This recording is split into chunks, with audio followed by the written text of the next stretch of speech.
Greetings survivors and friends, SHADOWFRAX here, and did you hear about the player who crashed his parachute into the Wheel of Misfortune? He's slowly coming around. Talking of which, ta-da! Look what's on the staging branch.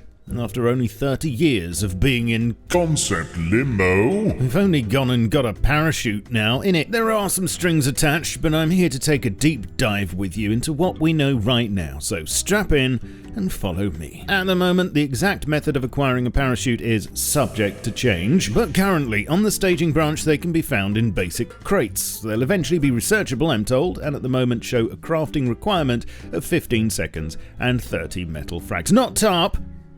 Heavy. Anyway, don't get too caught up on these details, please. A lot of this is being figured out on the fly before it lands in next month's patch on September the 7th. The parachute takes the form of a backpack. Texture's a placeholder, I hope, which will be worn in its own new separate clothing slot just here.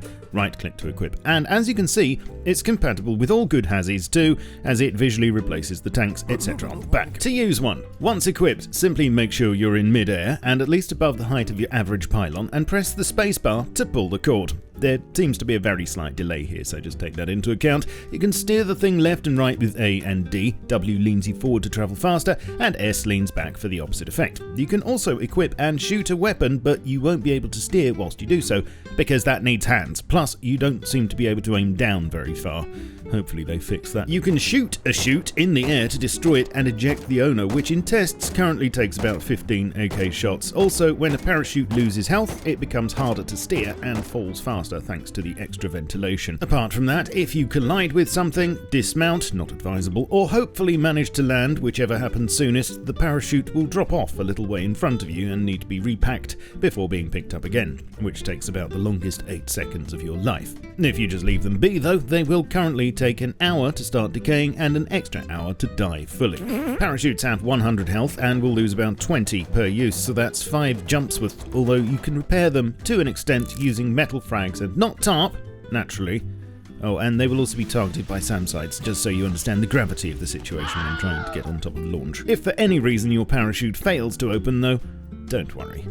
You have the rest of your life to fix it. In a related change, lockers, both deployed and camper versions, will be getting extra slots for parachutes, taking them up to 42 each. The exact details are still up in the air, but next month's patch does look like it'll be heavily air-related. The attack chopper, also on staging, is shaping up nicely, although still subject to change at this stage. The gunner UI, for instance, has had a couple more tweaks to its looks and how it shows current and total ammo. Other air-related things being worked on that I don't have an ETA on yet are a homing missile launcher, which I now know will be surface to air, require you to maintain a lock on the target to hit it, and can be misdirected with flares, no visuals yet sadly, and there's hot air balloon armor coming, which I believe will be something you'll need to buy, probably from the Airwolf vendor. Again, no visuals yet, but I'll bring you these when they become available. In other works in progress this week, there's a potential tool cupboard UI relayout coming, removing the need to switch to the tool category, adding an extra slot, and allowing the spray can in tools, although this might not even happen. Weapon racks have been tweaked a bit more by the team. I believe there are some slight size adjustments. They have proper icons now. You can reload weapons whilst they're on the racks, and the lights can all be hooked up, although only one of them actually illuminates as it should right now.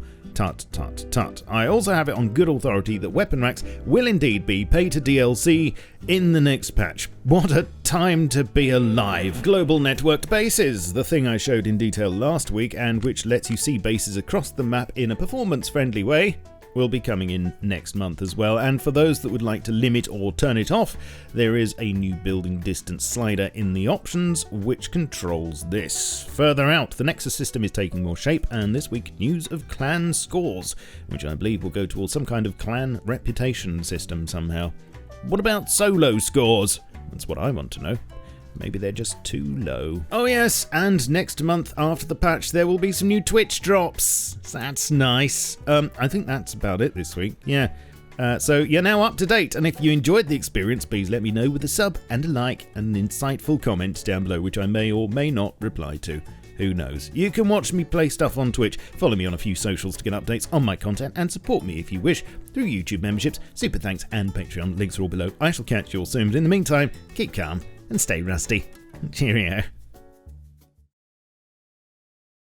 Not tarp, naturally.